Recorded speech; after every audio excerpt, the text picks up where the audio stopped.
I'm about to tell you something that sounds wrong, maybe even a little toxic, but stay with me. The less you care, the more you get. I know. That sounds like some manipulative pickup artist nonsense, but hear me out. I'm not talking about being a sociopath. I'm not talking about treating people like garbage. I'm not talking about having zero emotions and walking around like a robot. I'm talking about something way more powerful: strategic indifference. See, most people care way too much about the wrong things, at the wrong times, in the wrong ways, and it's destroying them. They care what people think, so they never take risks. They care about being liked, so they never speak up. They care about looking stupid, so they never try anything new. They care about rejection, so they never ask for what they want. And here's the cruel irony: the more you care about getting something, the harder it becomes to get. Neediness repels, desperation stinks. People can smell it from a mile away. But when you genuinely don't care, when you're outcome independent, when you're completely fine either way, everything flips. Opportunities chase you, people respect you, doors open. It's like the universe rewards people who don't need its approval. And today I'm going to break down exactly how this works, the psychology behind it, the practical application, and how to actually stop caring without becoming a cold, empty shell of a person. So, part one: why caring too much backfires. Let's start with the ugly truth. Neediness is the most unattractive trait in the universe, not just in dating, but in everything. Think about it. The salesperson who really needs to close the deal, you can feel it. It's uncomfortable. You want to run away. The job candidate who's desperate for the position, the interviewer sees it. Red flag. Entrepreneur who needs investors to say yes, investors smell blood, they pass. The person who needs everyone to like them, people don't respect them, they get walked on. So, neediness is repellent.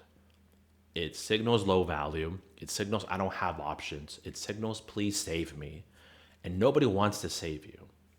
They want to join someone who's already winning. Here's what happens when you care too much about the outcome. You grip, you clutch, you squeeze, and the tighter you hold, the more it slips through your fingers. A man who chases two rabbits catches neither. Confucius quote. I love that quote. But it's worse than that. A man who chases one rabbit too hard also catches neither.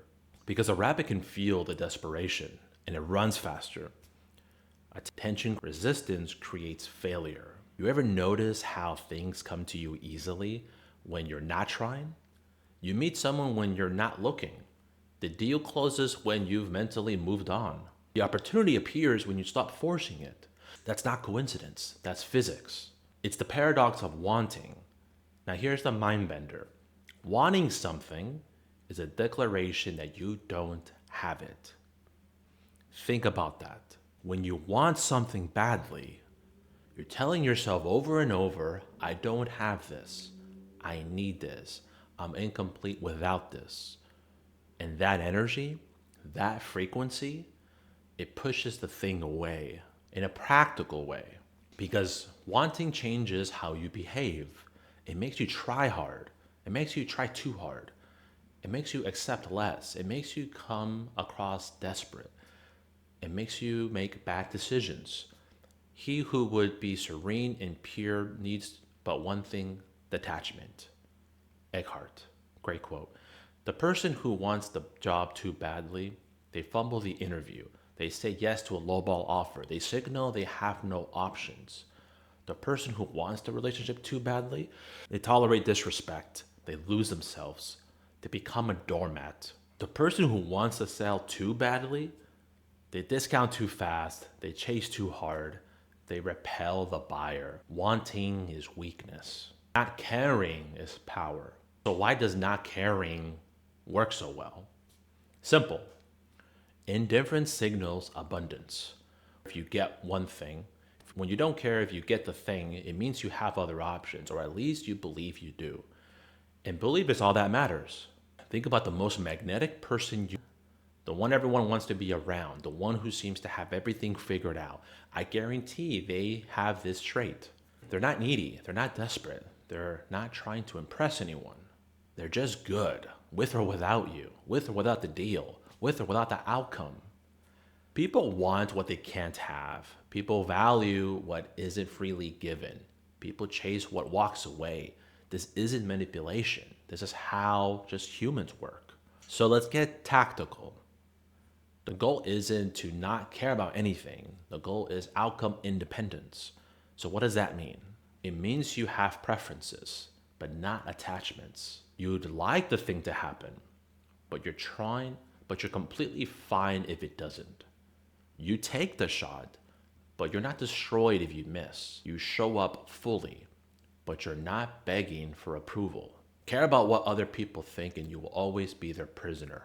Lao Tzu, great quote. Outcome independent means your mood doesn't depend on the result. Your identity doesn't depend on the result. Your next move doesn't depend on the result. You're playing a longer game. One rejection doesn't matter. One failure doesn't matter. One bad day doesn't matter. Because you know who you are. And that doesn't change based on external feedback.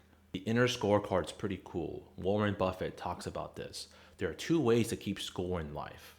The outer scorecard. What do other people think of me?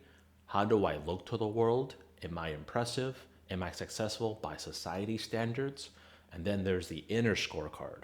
Do I respect myself? Am I living by my values? Am I proud of who I'm becoming?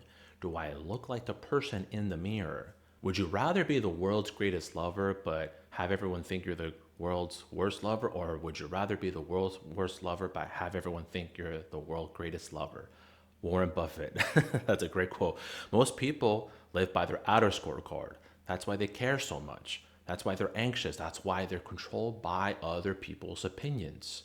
The art of not caring is switching to the inner scorecard. When you only need your approval, everyone else becomes irrelevant. And ironically, that's when everyone else starts approving. Stop caring about other people's opinions. This is the big one. Most of your stress, most of your anxiety, most of your hesitation comes from one thing. What will people think? Here's the truth bomb. Nobody's thinking about you. They're too busy worrying about what you think of them. That embarrassing thing you did 5 years ago, you still cringe about it. Nobody else remember it exists. That awkward thing you said, you replayed at 3 a.m. The other person forgot to buy lunch. You wouldn't worry so much about what others think of you if you realize how seldom they do. Eleanor Roosevelt, great quote. Everyone is the main character of their own movie. You're a background extra in theirs, just like they're a background extra in yours. Stop giving background extras creative control over your life. Stop caring about looking stupid. Every successful person looked stupid first. Every single one. Because before they were impressive, they were embarrassing. Before they were smooth, they were awkward. Before they were an expert, they were clueless. Looking stupid is the price of admission. If you're not willing to pay it, you don't get in. The people judging you for trying, they're not trying. They're sitting in the stands. Their opinion doesn't count. Stop caring about rejection. Rejection is just information. That's it. It's not a statement about your worth. It's not proof that you're not good enough. It's just data. They said no. Cool. Next. Every rejection is incremental payment on your dues that in some way will be repaid. Henry Rollins, great quote. The most successful people have been rejected more than you've ever tried. The most successful people you have been rejected more than you've even tried. They just don't take it personally because they know rejection is about fit, not about value. The person who rejected you, maybe they're having a bad day. Maybe you're not their type. Maybe the timing was wrong. Maybe they're just an idiot. Doesn't matter. It's not about you. Move on. Stop caring about being perfect. Perfectionism is fear in a fancy outfit. It looks like high standards. It's actually terror of being judged. The perfectionist waits until everything is just right, which means they wait forever. Meanwhile, the imperfect person ships, publishes, launches, learns, improves, wins. Done is better than perfect. Shipped is better than polished. Action is better than planning. Stop caring about being flawless. Start caring about being in motion. Stop caring about the timeline. This one kills people. I should be further along by now. I'm behind. Everyone my age is already blank. Says who? Comparison is the thief of joy. Roosevelt. Someone else's success doesn't affect yours. Someone else's speed doesn't affect your destination. Some people bloom at 20. Some people bloom at 50. Some people are behind their whole lives and then explode past everybody. Stop watching other people's races and run yours. So we've talked about what not to care about, but this isn't about being empty. This isn't about caring about nothing. Strategic indifference means caring less about the wrong things so you can care more about the right things. So care about your standards. This matters, not other people's, your standards. What do you expect from yourself? What behavior do you tolerate from yourself? What quality do you demand from your work? The only thing you have control over is how hard you work and how well you treat people. Unknown quote, wish I knew who it was, but great quote. High personal standards, low need for external validation. That's the combo. Care about your effort. You can't control outcomes. You can control effort. Did you show up? Did you give it everything? Did you do what you said you'd do? If yes, that's all that matters. Results are downstream. Care about what you can control. Release what you can't. Am I better than I was yesterday? Am I learning? Am I evolving? This is the only scoreboard that matters. Not better than him, not better than her, better than yesterday's version of you. Care about your integrity. Are you keeping promises to yourself? Are you living in alignment with your values? Can you look in the mirror and respect what you see? This is the inner scorecard. This is what actually matters.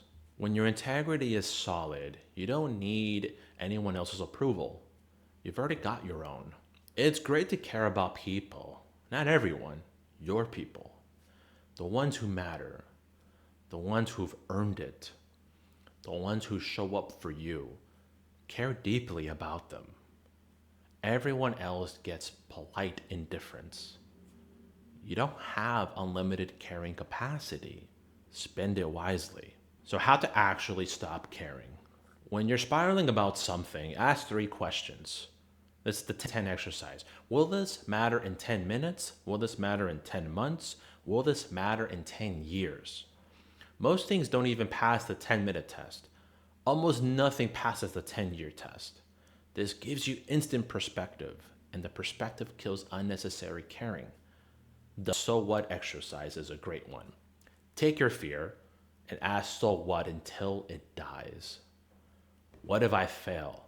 So what? People would judge me. So what? They'll think I'm stupid. So what? I'll feel embarrassed. So what? I guess nothing really happens. Exactly. Most fears don't survive the 5 so whats. The abundance reminder. So when you catch yourself caring too much, remind yourself of your options. If this doesn't work out, what else could you do? Where else could you go? Who else could you talk to? Even if you don't have options right now, you have the ability to create options. The quality of your life is in direct proportion to the amount of uncertainty you can comfortably deal with. Tony Robbins, I love that quote. That's abundance. And abundance kills neediness. Let's talk about the identity anchor. When outcomes shake you, return to identity. This rejection doesn't change who I am. This failure doesn't change my value. This setback doesn't change my trajectory. You are not your results. You are the person who creates results. One bad outcome doesn't redefine you unless you let it. Here's a good one. The detachment practice. Daily practice. This is really good. Before you go into any situation, say to yourself, I'm going to show up fully. I'm going to give it my best. I'm going to be completely fine with whatever happens. And that's it. That's the mindset. Full engagement, zero attachment. That's the formula. So to review, Step one, identify what you're caring about too much. Get honest. What's making you anxious? What outcomes are you gripping? What approval are you chasing? Step two, ask, why do I care? Usually it's fear of rejection, fear of judgment, fear of failure, fear of not being enough. Step three, apply the so what test. Take it to its logical conclusion. What's the actual worst case? Is it survivable? Almost always, yes. Step four, return to your inner scorecard. What do you think? Are you proud of your effort? Are you living by your values? That's all that matters. And step five, release the outcome. Do your best. Let go. Trust the process. Move on to the next thing. So here's what I want you to take away. Caring is not the problem. Caring about the wrong things is the problem. Stop caring about other people's opinions, looking stupid, rejection, perfection, the timeline, and start caring about your standards, your effort, your growth, your integrity, your people. The greatest freedom is having nothing to prove. Another great quote, unknown unfortunately. When you stop needing approval, you become magnetic. When you stop fearing rejection, you become unstoppable. When you stop gripping outcomes, they start flowing to you. It's not about being cold. It's not about being empty. It's not about not feeling. It's about being free from other people's expectations, free from your own neediness, free from the prison of caring too much about stuff that doesn't matter. So you can care fully about stuff that does. That's the art. That's the strategy. That's the cheat code. Care less, get more. It sounds backwards, works every time. Now, go practice. Thank you very much.